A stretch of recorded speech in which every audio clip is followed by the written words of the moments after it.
Andito ako ngayon sa Fridays. Dahil na-miss ko na rin kumain dito. Last na kain ko sa Fridays nung nasa Taiwan pa ako. At espesyal ang lugar na ito. Dahil ito yung pinakaunang restaurant na kinainan namin ng aking minamahal noong nasa Taiwan pa kami. At dahil espesyal ang araw na ito, kaya dito ako kumain.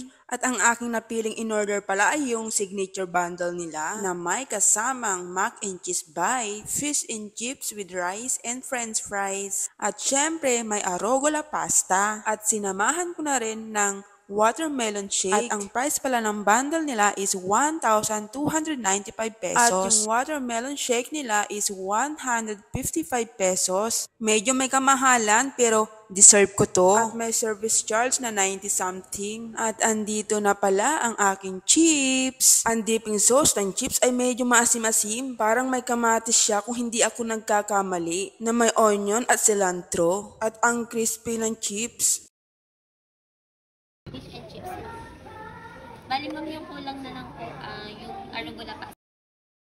At andito na po yung aking pagkain. At mayroon akong fish fillet at french fries. At isama na rin natin ang rice. At syempre, mayroon din akong mac and cheese bites. Tapos, pasta arugula or arugula pasta.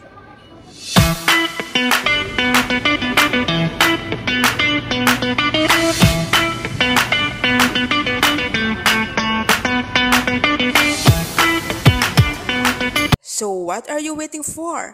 Kain na tayo! So, let's dip the mac and cheese bites sa kanyang dipping sauce.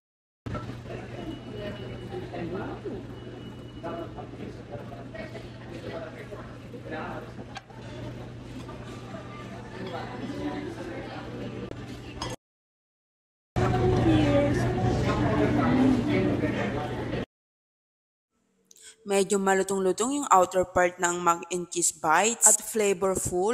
Yung texture ng macaroni ay perfect. So ngayon naman, titikman natin itong arugula pasta nila. At mainit-init pa to guys, umuusok-usok pa nung sinerve nila sa akin. Grabe, hindi ko to ine-expect dahil napaka-generous yung serving nila. At pwede sa 3 tao. Ang akala ko kasi konti lang yung serving nila. At medyo maasim-asim yung lasa ng arugula pasta. Napaka-perfect ito para sa akin. Yung texture ng pasta nila ay hindi malata at hindi rin ito overcook. At napaka-flavorful din ng kanyang sauce.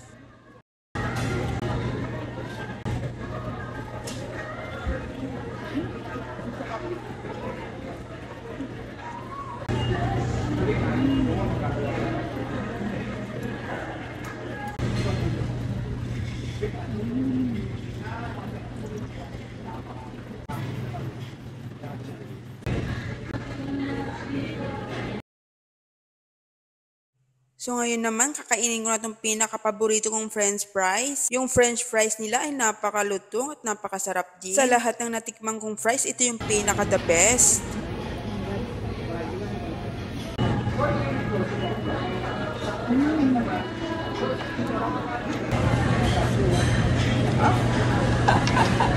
Nahulog ka. Dito talaga na.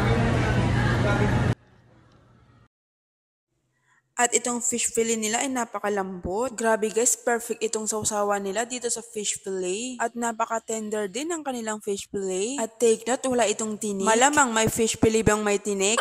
Charot lang guys. At malutong-lutong din yung outer part ng fish fillet nila.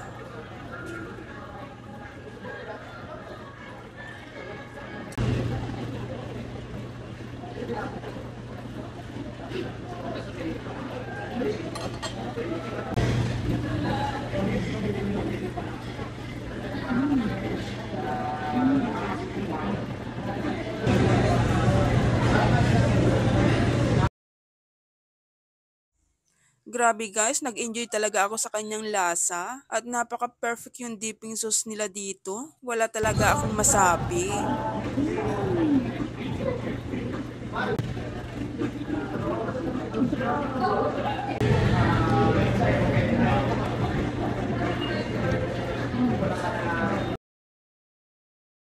At itong watermelon shake nila ay napaka-refreshing. Pure talaga itong watermelon shake nila.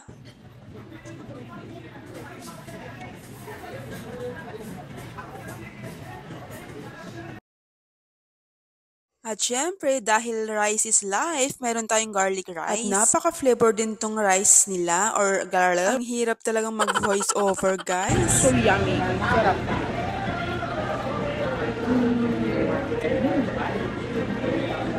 Yun lang.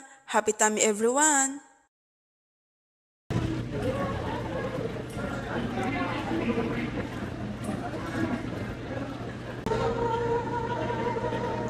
Sausaw natin.